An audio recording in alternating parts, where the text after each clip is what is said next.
શું તમે માનશો કે આજની આ ખાટી મીઠી કાચી કેરીની ચટણી તૈયાર થઈ જશે ફક્ત 10 જ મિનિટમાં અને પહેલી વારમાં જ એકદમ જ પરફેક્ટ બનશે અને આને 12 મહિના સુધી સ્ટોર કરીને પણ રાખી શકો છો.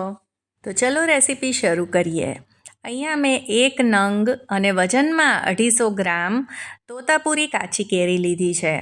તો સિઝનની જે અથાણાની રાજાપુરી કેરી આવવાને તો હજી વાર છે અને અત્યારે આ જ માર્કેટમાં અવેલેબલ હોય છે, એટલે તેનાથી જ આપણે આજે આ એકદમ જ ચટપટી ચટણી તૈયાર કરીશું.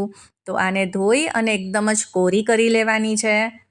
તો આની જગ્યાએ તમારે ત્યાં જે પણ કાચી કેરી મળતી હોય તે તમે લઈ શકો છો. હવે સૌથી પહેલાં આપણે આની છાલ કાઢી લઈશું. હવે આજે આપણે આની ચટણી તૈયાર કરવાના છીએ, એટલે જો છાલ હશે તો તે પછી ખાવામાં આવશે, એટલે છાલ કાઢવી જરૂરી છે.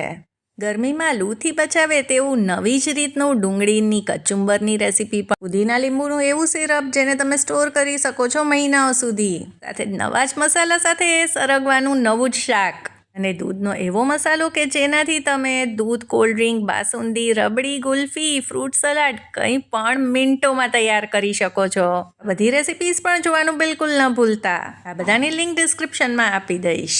તો હવે કેરીની છાલ આપણે કાઢી લીધી છે, તો હવે આપણે આને કાપી લઈએ.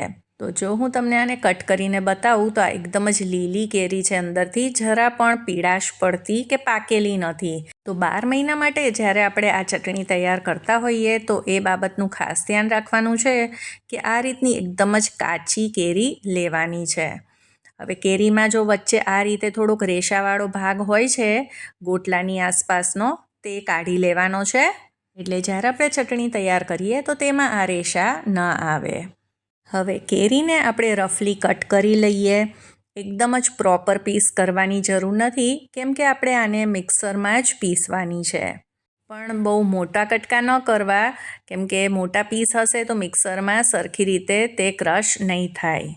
તો હવે આપણે બધી જ કેરીને કટ કરી લીધી છે. તો હવે જે ચટણીનું મિક્સર જાર આવે તે લઈ લેવાનું છે, કેમ કે તેમાં જ તે એકદમ જ સરસ રીતે પીસાશે. હવે આપણે આને પલ્સ મોડ ઉપર પીસી લેવાની છે, એટલે કે ચાલુ બંધ કરતા. એટલે આ રીતનું આપણને એકદમ જ સરસ દરદરા જેવું ટેક્સચર મળશે. તો કેરીની છાલ અને ગોટલો કાઢ્યા બાદ આનું વજન કરીએ તો આ 150 ગ્રામ જેટલું થાય છે. હવે ગોળ કે ખાંડનું માપ હંમેશા કેરીની ખટાશ ઉપર જ હોય છે. તો અત્યારે તો હું આમાં લગભગ 80 ગ્રામ જેટલો ગોળ ઉમેરી રહી છું. આટલો ગોળ ઉમેરવાથી એકદમ જ ખાટો મીઠો સ્વાદ આવશે. પણ જો તમારે થોડુંક વધારે ગળપણ જોતું હોય તો તમે 100 ગ્રામ જેટલો ગોળ આમાં ઉમેરી શકો છો. તો હવે તમારા ઘરમાં જે પ્રમાણેનું ગળપણ ખવાતું હોય તે પ્રમાણે ગોળ વધારે કે ઓછો ઉમેરી શકો છો. હવે ગેસ ઉપર જાડા તળિયાવાળું કોઈ પણ વાસણ કે કડાઈ મૂકી દઈશું અને તેમાં 2 ચમચી જેટલું તેલ મૂકીશું. ચપટી જીરું ઉમેરીશું અને જીરું સેજ સોનેરી કલરનું થાય ત્યાં સુધી તેને સાતળવા દઈશું. અને પછી તેમાં ચપટી હિંગ ઉમેરીશું અને આપણે જે આ કેરીનો પલ્પ તૈયાર કર્યો છે તેને એડ કરી દઈશું. હવે કેરીને આપણે આમાં સોતે કરવાની છે લગભગ 2 મિનિટ માટે. ફ્લેમને લો કે મીડિયમ જ રાખવાની છે, એકદમ ફૂલ ગેસ નથી રાખવાનો. જેમ જેમ કેરી સંતળાશે તેમ તેમ તેની કચાશ પણ જતી રહેશે અને જે પાણીનો ભાગ છે તે પણ બળી જશે. હવે લીલાશમાંથી આ પીળાશ પડતો થોડોક કલર આવી ગયો છે અને 2 મિનિટ થઈ ગઈ છે. તો આમાં એક નાની ચમચી મીઠું અને અડધી ચમચી હળદર ઉમેરી દઈશું.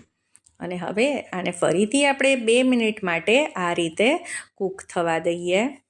હવે તમે જોઈ શકો છો કે મિક્સચર એકદમ જ ડ્રાય થઈ ગયું છે, આમાં જરા પણ મોઇશ્ચરનો ભાગ નથી રહ્યો. ત્યારે આપણે આમાં ગોળ ઉમેરી દેવાનો. અહીંયા મેં દેશી ગોળનો ઉપયોગ કર્યો છે. તમે આની જગ્યાએ આટલા જ પ્રમાણમાં ખાંડ કાં તો પછી સાકર પણ લઈ શકો છો. સાકર વાપરતા હો તો તેને મિક્સરમાં પહેલાં પીસી લેવાની. અને હવે લો ફ્લેમ ઉપર આપણે આને કૂક કરવાનું છે જ્યાં સુધી ગોળ ઓગળી નથી જતો. હવે જ્યારે ગોળ ઓગળી જશે ત્યારે મિક્સચર આ રીતે એકદમ જ ઢીલું થઈ જશે. પણ હજી આપણે આને થોડીક વાર માટે કૂક કરવાનું છે. ફરીથી 2 મિનિટ કૂક કર્યા બાદ આ રીતે આ થોડુંક ઘાટું થઈ ગયું છે. પ્લેટમાં આને લઈ ચેક કરી લઈએ કે આ તૈયાર છે કે નહીં. અને આંગળી અને અંગૂઠાની વચ્ચે થોડુંક આ રીતે મિક્સચર લઈ આપણે જોવાનું કે તેનો તાર બને છે કે નહીં. તો તમે જોઈ શકો છો કે આવી રીતે એક તાર જેવું આમાંથી તૈયાર થઈ રહ્યું છે.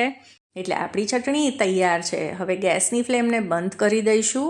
જો આનાથી વધારે કૂક કરીશું તો ચટણી એકદમ જ ડ્રાય થઈ જશે.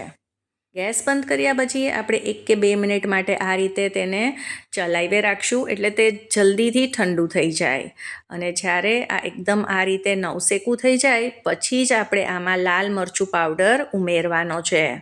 જો એકદમ જ ગરમ ચટણીમાં ઉમેરીશું તો તે તરત જ કાળો પડી જશે. તો અહીંયા મેં 1 ચમચી જેટલો કાશ્મીરી લાલ મરચું પાવડર ઉપયોગમાં લીધો છે.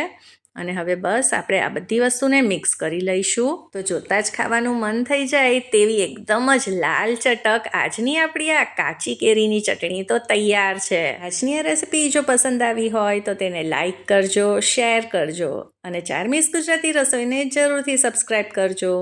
સૌને જય શ્રી કૃષ્ણ.